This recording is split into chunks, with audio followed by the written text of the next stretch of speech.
Баршаларыңызға қайырлы күн достар. Бүгін сіздермен жасалу жолы ерекше, қамыры жұп-жұмсақ, көтеріліп пісетін, нәзік, дәмді болып шығатын дәл осындай булочканың рецептісімен бөлісемін. Міндетті түрде балдарыңызға жасап беріңіздер, оларға ұнайды деген ойдамын. Менің жаңа видеоларымды жіберіп алмас үшін каналыма тіркеліп, колокольчик белгісін басуды ұмытпаңыздар.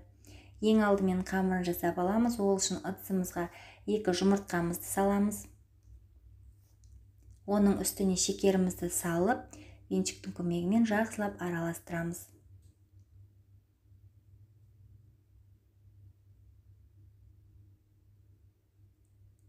Жұмыртқамыз бен шекеріміз жақсылап араласқаннан соң, үстіне күнбағыс майын қосамыз.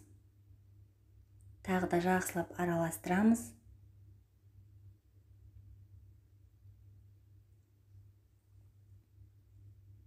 Енді оның үстіне дәміне қарай тұз саламыз.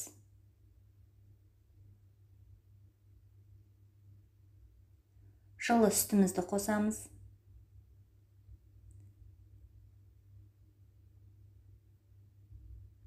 Үстіне дрожжымызды салып, жақсылап араластырамыз. Біздің массамыз біркелкі түске енгенше жақсылап араластырып, үстіне ұнымызды саламыз.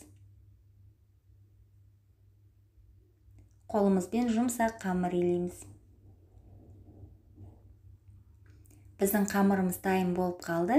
Дайын болған қамырдың бетін жауып, жылы жерге 40 минут, не болмаса 45 минут көтерілгенше қойып қоямыз.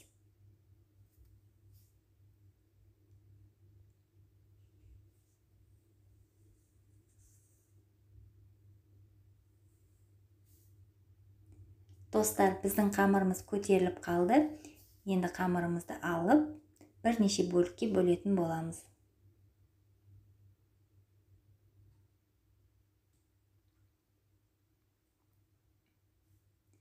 Бөліктерге бөлгеннен соң, осылай қолымызбен формасын шығарамыз.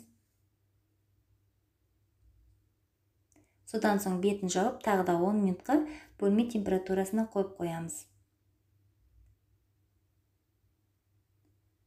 10 минуттан соң бөлшектердің жартысын алып, мен осылай арнайы формаға саламын.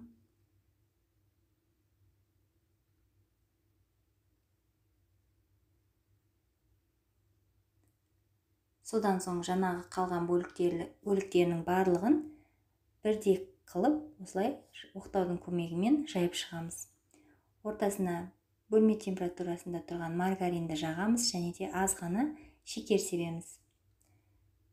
Дәл видеода көрсетілгендей бірін кетін үстіне қойып, бір-біріне жабыстырып шығамыз.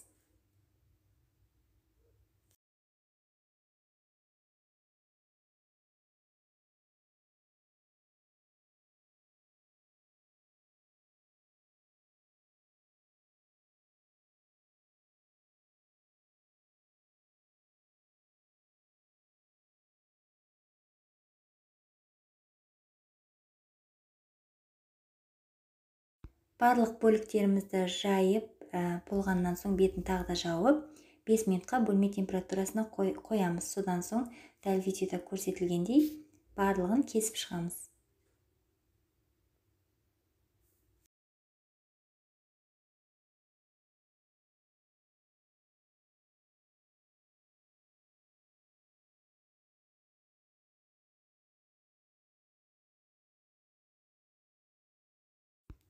Барлығын жасап болғаннан соң кесілген бөліктерімізді жаңағы формамызға жайғастырып салып шығатын боламыз.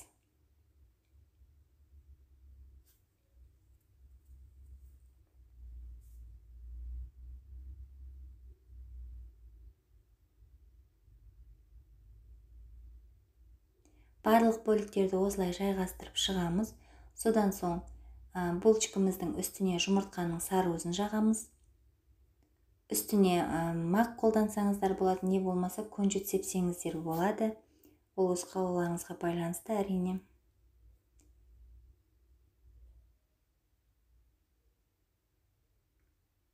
Біздің булочкамыздың көрінісі өте әдемі, ерекше болып шықты.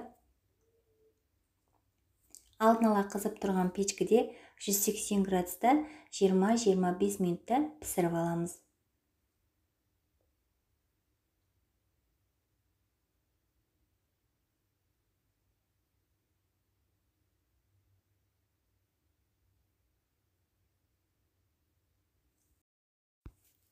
Достар, көріп тұрғаныңыздай біздің булочкамыз дайын болды. Көрінісі өте ерекше, көтеріліп, жұп-жұмсақ болып шықты. Міндетті түрде жасап көріңіздер, сіздерге ұнайды деген ойдамын. Егер видеоны соңына дейін қараған болсаңыздар, лайк басып, астына комментарий қалдыруды ұмытпаңыздар. Сіздермен болған Әсел, баршаларыңызға рахмет.